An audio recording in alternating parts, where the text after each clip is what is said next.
राधे राधे सभी को गणगौर तीज की बहुत बहुत शुभकामनाएं। चलो हम शुरुआत करते हैं गणगौर तीज की पौराणिक कथा से। जय गौरी शंकर। एक बार भगवान शंकर तथा पार्वती जी नारद जी के साथ भ्रमण को निकले। चलते चलते वे चैत्र शुक्ल तृतीया के दिन एक गांव में पहुंच गए। उनके आगमन का समाचार सुनकर गांव की श्रेष्ठ कुलीन स्त्रियां उनके स्वागत के लिए स्वादिष्ट भोजन बनाने लगी। भोजन बनाते बनाते उन्हें काफ़ी विलम्ब हो गया, किंतु साधारण कुल की स्त्रियां श्रेष्ठ कुल की स्त्रियों से पहले ही थालियों में हल्दी तथा अक्षत लेकर पूजन हेतु पहुंच गईं। पार्वती जी ने उनके पूजा भाव को स्वीकार करके सारा सुहाग रस उन पर छिड़क दिया। वे अटल सुहाग प्राप्ति का वरदान पाकर लौटी। तत्पश्चात उच्च कुल की स्त्रियां अनेक प्रकार के पकवान लेकर गौरी जी और शंकर जी की पूजा करने पहुंची।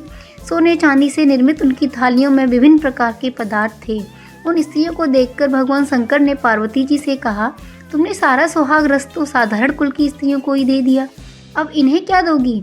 पार्वती जी ने उत्तर दिया, प्राणनाथ, आप इनकी चिंता मत कीजिए।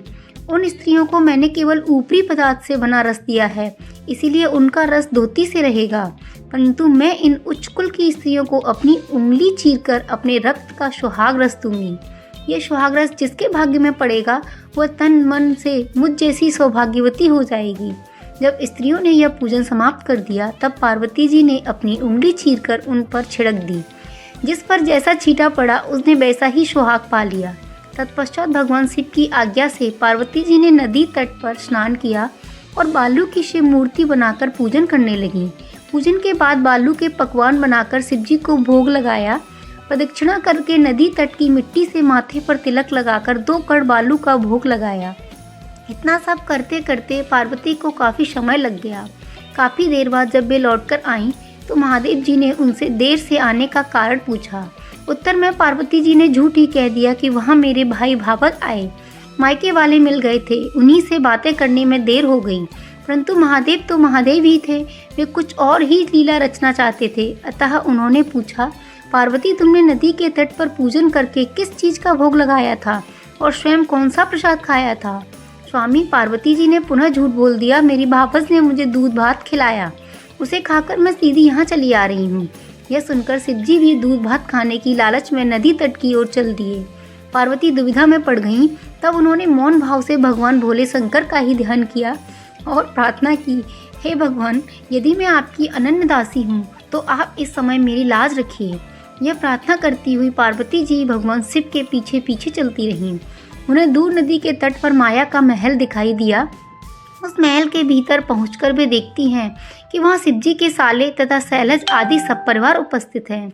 उन्होंने गौरी तथा शंकर का भाव भीना स्वागत किया। वे दोनों दिनों तक वहां रहे। तीसरे दिन पार्वती जी ने शिव से चलने के लिए कहा, पर शिव जी तैयार न हुए। वे अभी और रुकना चाहते थे। तब पार्वती जी रूठकर अकेली ही चल दी। ऐसी हालत में भगवान शिव जी को पार्वती के साथ चलना पड़ा। नारद जी भी साथ साथ चल दिए। चलते चलते वे बहुत दूर निकल आए। उस समय भगवान सूर्य अपने धाम पश्चिम को पधार रहे थे। अचानक भगवान शंकर पार्वती जी से बोले, मैं तुम्हारे मायके में अपनी माला भूल आया हूँ। ठीक है, मैं ले आती हूँ, पार्वती जी ने कहा और जाने को तत्पर हो गईं। परंतु भगवान ने उन्हें जाने की आज्ञा न दी और इस कार्य के लिए ब्रह्मपुत्र नारद जी को भेज दिया। परंतु वहाँ पहुँचने पर नारद जी को कोई महल नजर न आया। वहाँ तो दूर तक जंगल ही जंगल था, जिसमें हिंसक पशु विचर रहे थे।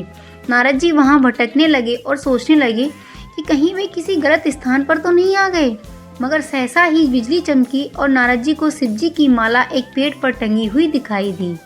नारद जी ने माला उतार ली और शिव जी के पास पहुंचकर वहाँ का हाल बताया। शिव जी ने हंसकर कहा, नारद, यह सब पार्वती की ही लीला है। इस पर पार्वती बोली, मैं किस योग्य हूँ? तब नारद जी ने सिर झुकाकर कहा, माता, आप पतिव्रताओं में सर्वश्रेष्ठ हैं। आप सौभाग्यवती समाज में आदि शक्ति हैं। यह सब आपके पतिव्रत व्रत का ही प्रभाव है। संसार की स्त्रियां आपके नाम स्मरण मात्र से ही अटल सौभाग्य प्राप्त कर सकती हैं और समस्त सिद्धियों को बना तथा मिटा सकती हैं। तब आपके लिए यह कर्म कौन सी बड़ी बात है? महामाये, गोपनीय पूजन अधिक शक्तिशाली तथा सार्थक होता है। आपकी भावना तथा चमत्कारपूर्ण शक्ति को देखकर मुझे बहुत प्रसन्नता हुई है। मैं आशीर्वाद रूप में कहता हूँ कि जो स्त्रियाँ इसी तरह गुप्त रूप से पति का पूजन करके मंगल कामना करेंगी, उन्हें महादेव जी की कृपा से दीर्घायु वाले पति का संसर्ग मिलेगा।